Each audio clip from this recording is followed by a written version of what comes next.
بسم اللہ الرحمن الرحیم۔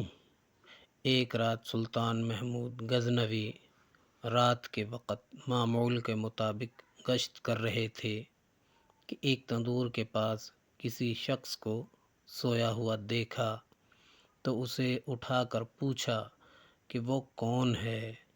جواب میں اس شخص نے بتایا کہ وہ غریب مزدور ہے، دن بھر مزدوری کرتا ہے اور رات کو اس تندور کے پاس ہی سو جاتا ہے۔ سلطان نے پوچھا کہ اس سردی میں اس کی رات کیسے گزرتی ہے؟ تو اس مزدور نے جواب میں جو کہا اس نے سلطان محمود غزنوی رحمۃ اللہ علیہ کو ہلا کر رکھ دیا۔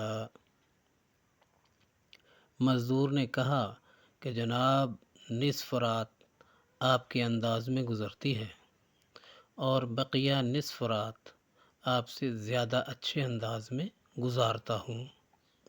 سلطان نے بڑی حیرت سے پوچھا کہ وہ کیسے؟ مزدور نے جواب دیا کہ جب تک تندور گرم رہتا ہے تو میں آپ کے جیسی نیند سے لطف اندوز ہوتا ہوں، اور جب تندور ٹھنڈا ہو جاتا ہے تو اٹھ کر اللہ تعالی جل شانہ کی عبادت شروع کر دیتا ہوں، جو آپ کے مقابلے میں وقت کا بہتر استعمال ہے۔ اللہ تعالی ہمیں عمل کرنے کی توفیق عطا فرمائے، آمین یا رب العالمین۔